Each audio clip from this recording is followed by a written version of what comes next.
تاریخ کے وسطی دور کے نادر نمونوں کو بھارت کے زیر نظام کشمیر کے مختلف سرکاری محکموں نے جمع کیا ہے اور بعض مقامی افراد کے ساتھ مل کر اس نمائش کا انعقاد کیا۔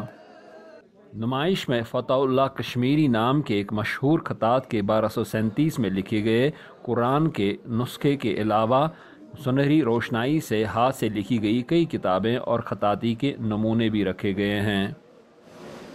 کچھ ایسے مخطوطات اور کچھ ایسے قرآنی نسخے اس ایگزیبیشن میں شامل ہیں جو آپ پہلی بار کشمیر کے جو شوقین ہیں اور اس آرٹ کے ساتھ جڑے ہوئے لوگ ہیں، عقیدے کے ساتھ جڑے ہوئے لوگ ہیں، وہ پہلے بار اس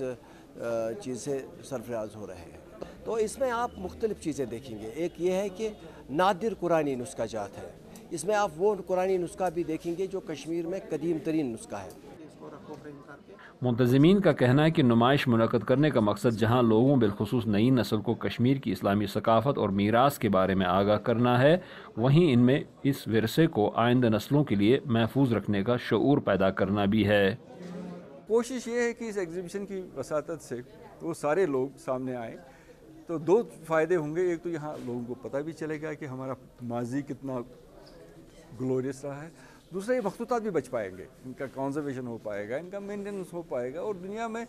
اس چیز کی کیا قدر ہے جس چیز کا علم اپنے بغیر کسی اور کو نہ ہو۔ شیرین قلم کے نام سے جاری اس نمائش کی افتتاحی تقریب کے موقع پر کئی اسکولی بچوں کو مدعو کر کے انہیں تاریخی اہمیت کی کتابوں، نادر نسخوں اور نوادرات کے بارے میں جانکاری دلائی گئی اور ان کے لیے فن خطاطی کی ایک کلاس بھی منعقد کی گئی۔ میرا پہلا ایکسپیرینس ہے، میں نے ایسا ایگزیبیشن دیکھا جہاں پہ ہمیں ریئر یونیک قرآنک مینوسکرپٹس دیکھنے کو ملے، اینڈ آئی کین سے ایسے مینوسکرپٹس میں نے شاید اس سے پہلے کبھی نہیں دیکھے، اینڈ آئی تھنک یہ ایک ریئل آرٹ ہے جو آج دیکھنے کو ملا، اور اگر یہ زیادہ زیادہ ایکسبٹ ہو جائے گا نیکسٹ جنریشن بھی جانے گی کہ what is the real meaning of calligraphy art. Zubair Dar کے ساتھ یوسف جمیل، اردو VOA، سری نگر۔